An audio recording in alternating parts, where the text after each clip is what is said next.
Bismillahirrahmanirrahim. Assalamualaikum warahmatullahi wabarakatuh. Saudara, dengan saya Edi Mulyadi dari Forum News Network FNN.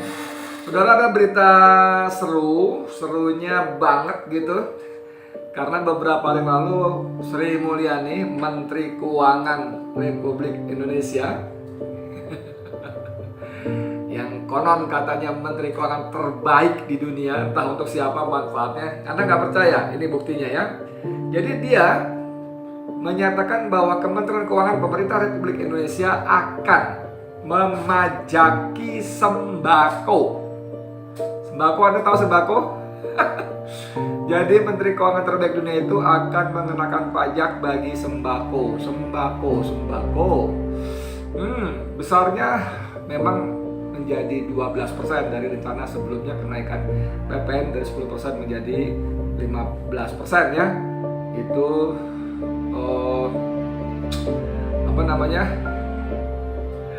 12%. Tapi sembako, saudara, dan tentu saja ini seru sekali karena status terbaiknya itu untuk siapa? Kalau Anda tahu, gelar Menteri Keuangan terbaik dunia yang berkali-kali diberikan itu datang dari para investor. Para investor itu jangan dipikir mereka yang menanamkan dananya di sebuah negara, bikin pabrik, bikin perusahaan, bikin menyerap kerja. No, yang dimaksud investor sini adalah investor pasar uang. Jadi mereka yang memainkan jari jemarinya di keyboard komputer ya, buy sell, beli jual gitu ya. Itu investor yang dimaksudkan. Dan salah satunya kan yang memberikan gelar adalah majalah Euromoney. Euromoney ini ya memang soal keuangan gitu loh. Para investor yang membeli surat utang Indonesia, yang membeli obligasi Indonesia, itulah yang memberi gelar dia menjadi investor terbaik dunia. Kenapa? Karena surat utang yang dijual oleh Kementerian Keuangan di bawah komando Sri Mulyani ini memang memberikan bunga yang sangat tinggi. Jauh lebih tinggi ketimbang bunga yang dibayarkan oleh Vietnam, Kamboja, Thailand, dan satu lagi Filipina. Nah, 4 negara ini, Vietnam, Kamboja, Thailand, Filipina ini dalam peta pasar uang dunia punya ranking peringkat di bawah Indonesia. Padahal peringkat ranking ini sangat menentukan berapa jumlah bunga yang harus dibayar si pengutang. Gitu ya. Berapa persen jumlah bunga yang harus dibayar pengutang. Dan Indonesia peringkat ratingnya jauh lebih baik daripada 4 negara ini, justru membayar bunga yang jauh lebih tinggi daripada negara depan. Selisihnya sampai 2%. Anda jangan pikir cuma 2% kan itu kecil. Jangan bos, 2% dari berapa? 2% dari puluhan miliar dolar, bos. Bahkan ratusan miliar dolar, jangan salah. Jadi selisih 2% pembayaran bunga yang lebih tinggi oleh rakyat Indonesia itu nilainya bisa ratusan triliun setiap tahun. Dan itu memberi keuntungan yang sangat besar kepada para pemegang surat utang negara Indonesia, yang itu sebabnya mereka menghadiahi Sri Mulyani dengan gelar Menteri Keuangan terbaik dunia, ya kan? Bahkan para pemegang surat utang Indonesia di luar negeri itu memperoleh subsidi. Nah, ini penting nih. Subsidi bunga berupa penangguhan pengenaan PPH, pajak penghasilan atas bunga. Dan tahun lalu jumlahnya 9,7 triliun rupiah. Tahun 2019.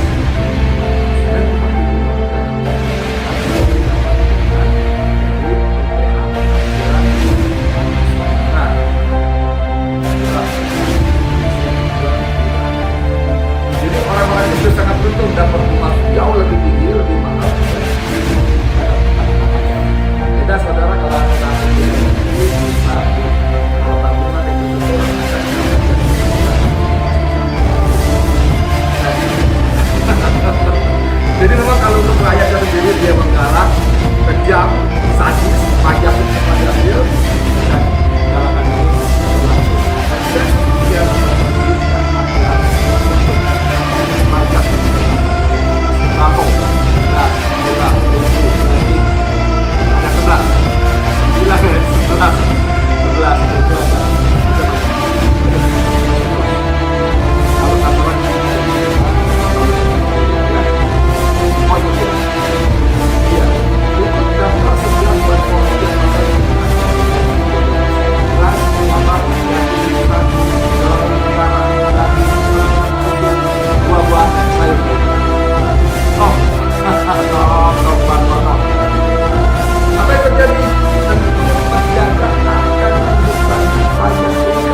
punya istri di rumah, yang punya emak di rumah, yang belanja bulanan harian di pasar akan membayar lebih mahal daripada seharusnya sebelumnya seperti selama ini. Wow, dan ini seru sekali. Dan penolakan datang dari mana-mana, antara lain misalnya kita bisa membaca dari Wakil Ketua Umum Majelis Ulama Indonesia, Buya Profesor Anwar Abbas. Nah, ini kemarin dalam sebuah acara diskusi saya alhamdulillah berjumpa dengan beliau walaupun karena pandemi ya, cuma senyum sambil menakutkan dua tangan. Buya, apa kabar? Oh, dia senyum-senyum juga, nggak berani sentuh. Kalau saya berani aja, tapi kan beliau karena sudah merasa lebih sepuh ya, COVID kan dianggap berbahaya, lebih berbahaya bagi orang-orang yang udah berusia lebih lanjut. Tapi Buya ini orang baik, Buya Anwar Abbas orang baik. Saya bacakan ya, Wakil Ketua Umum MUI, titik 2, sembako bakal kena PPN banyak timbulkan mudarat. Nah, jadi menurut Pak Kiai ini, kalau pemerintah mengenakan PPN kepada sembako, bakal timbul banyak mudarat. Ini timbul ya, timbul kan bukan Pak timbul tenggelam yang kemarin. Sehingga menjadi kucing. Kerjaan jauhan ya, sorry. Pemerintah berencana akan mengenakan pajak pertambahan nilai PPN pada barang kebutuhan pokok atau sembako yang penting bagi masyarakat. Padahal saat ini kebutuhan pokok itu masih bebas PPN. Oke? Rencana tersebut tertuang dalam revisi kelima Undang-Undang Nomor 6 Tahun 1983 tentang Ketentuan Umum dan Tata Cara Perpajakan (KUP). Namun rencana itu mendapat respon dari Majelis Ulama Indonesia. Wakil Ketua Umum MUI Anwar Abbas menyebut pengenaan PPN pada kebutuhan sembako lebih banyak menimbulkan mudarat atau kerugian pada masyarakat. Ini sih memang dengan gampang lah kita akan langsung membayangkan harga-harga sembako akan naik di tengah pandemi, di tengah sulit dan beratnya beban masyarakat, di tengah banyaknya terjadi pemutusan hubungan kerja akibat pandemi COVID dan sebagainya. Kata lagi, kalau sembako akan dikenakan PPN, maka dampaknya tentu saja harga-harga sembako akan naik, ujar Anwar dalam keterangannya Rabu kemarin ya. Dia melanjutkan, harga sembako naik tidak masalah asal daya beli masyarakat tinggi. Hanya saja saat ini kondisi akibat COVID-19 membuat pendapatan masyarakat menurun. Lalu ketika pendapatan masyarakat menurun, sembako oleh pemerintah akan dinaikkan PPN-nya. Maka yang akan sangat terpukul tentu saja masyarakat lapis bawah. Itulah masyarakat miskin yang jumlahnya saat ini selama COVID-19 mungkin sudah mencapai angka sekitar 30 juta orang. Ditambah lagi dengan kelompok lapisan masyarakat yang ada sedikit di atasnya. Jadi menurut Profesor Buya Anwar Abbas ini kita amini betul lah, kita paham, kita setuju bahwa memang ini masalah yang sangat sangat serius dan ini akan memukul daya beli masyarakat. Dan inilah yang akan dilakukan oleh Menteri Keuangan terbaik dunia. Jadi sini Anda paham siapa yang menikmati kebaikan Menteri Keuangan ini? Rakyat-rakyat yang mana? Oh, yang kecil justru terkait pajaknya. Anda masih ingat beberapa waktu lalu dia juga berencana akan menaikkan PPN, pajak pertama nilai dari 10 menjadi 15%, dan ternyata kemudian diputuskan menjadi 15%. PPN itu terjadi setiap transaksi. Anda makan di sebuah kedai fast food, di sebuah kedai yang franchise gitu ya, Anda kena PPN. Anda belanja ini kena PPN, Anda beli itu kena PPN. Semuanya kena PPN, dan ini adalah cara mudah, cara gampangan bagi pemerintah di bawah Kementerian Sri Mulyani ini mencari uang dengan cara merogoh kantong rakyat lebih dalam lagi. Kepada pengusaha sangat besar dia bisa memberikan tax holiday. Anda tahu tax holiday? Tax holiday itu pembebasan pajak sampai 20 tahun. Sampai 20 tahun. Investasikan kerjasama sama RRC ada pembebasan pajak. Nggak usah bayar pajak selama COVID. Jadi ada buka usaha kecil-kecilan, kumpul operasi 10-20 orang, misalnya pabrik tempe, pabrik tahu, Belum apa-apa nggak kena berbagai macam peraturan. Ini yang mana izin, itu mana ini yang mana dan sebagainya. Ya, terus sekali saudara, ini lagi ada lagi dari pedagang. Nah, ini pedagang ini sebetulnya relatif saya katakan tadi bahwa tidak membayar jasa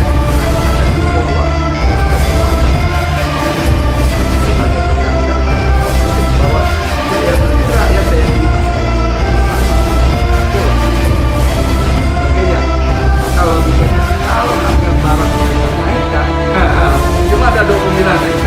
Pertama yang beli tambah sedikit, penumpang berapa impor atau ini bagian besar mama akan maki-maki apa kepada mau jual apa mau ngomong dan sebagainya dan apa seperti itu balik. Saya baca ya, kolak sembako kena PPN ada pasar tadi.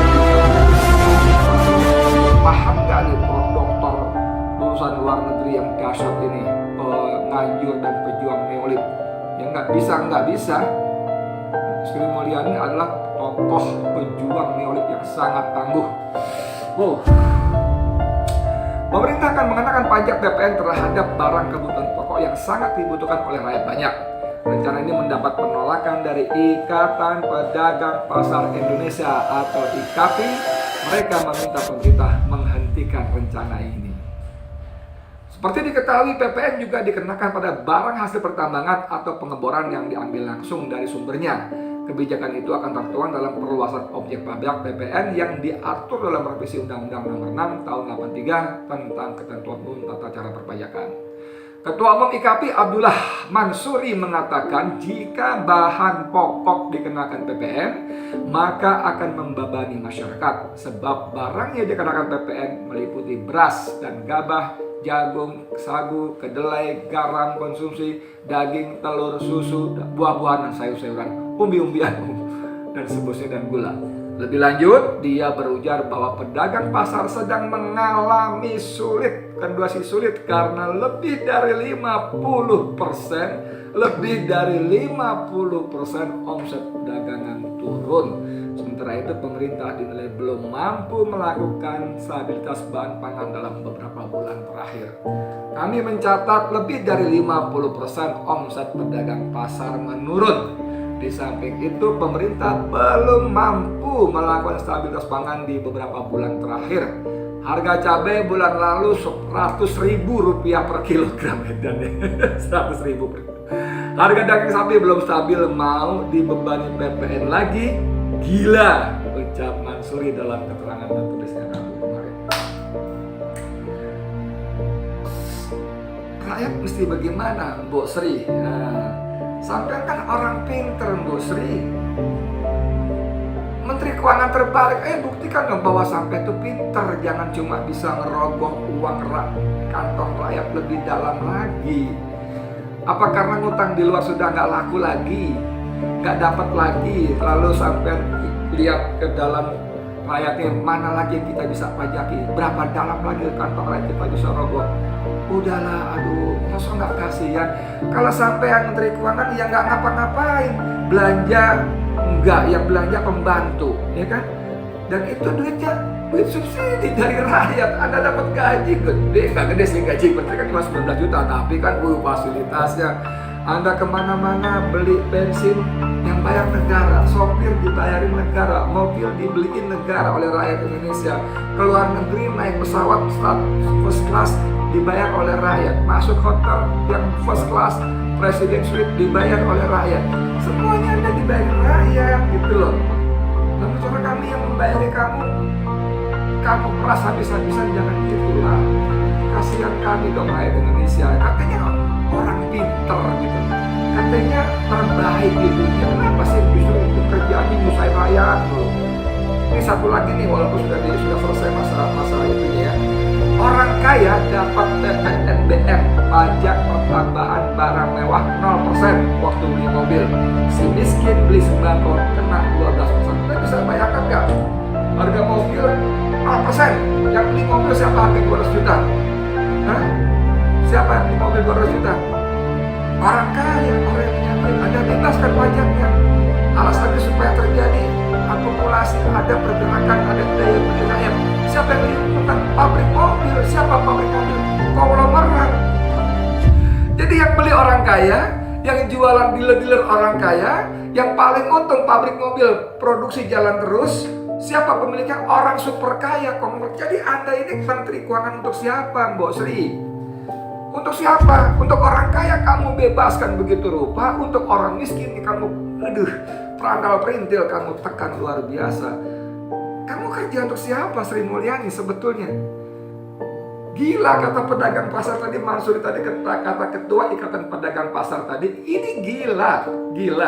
Maksud saya, kalau penguasa akal sehat bisa disebut gila, tapi kalau akal tidak sehat ya sudah, akan disebut gila lagi, orang kasih kata-kata gitu kan. Ya Allah, dosa kita kayak Indonesia kayak ini ya, kita punya kesempatan memilih pemimpin yang baik dalam 5 tahun sekali. Kita tolak orang-orang baik, orang-orang jujur, karena kita dapat amplop, dapat serangan pajak, dapat sembako dari orang-orang yang dibiayai oleh kurir-kurirnya.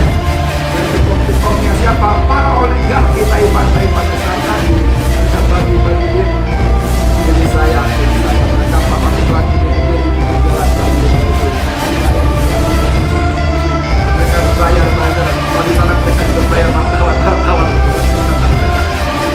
Dan kita rakyat ketika nyoblos juga dengan 100 itu masih orang-orang.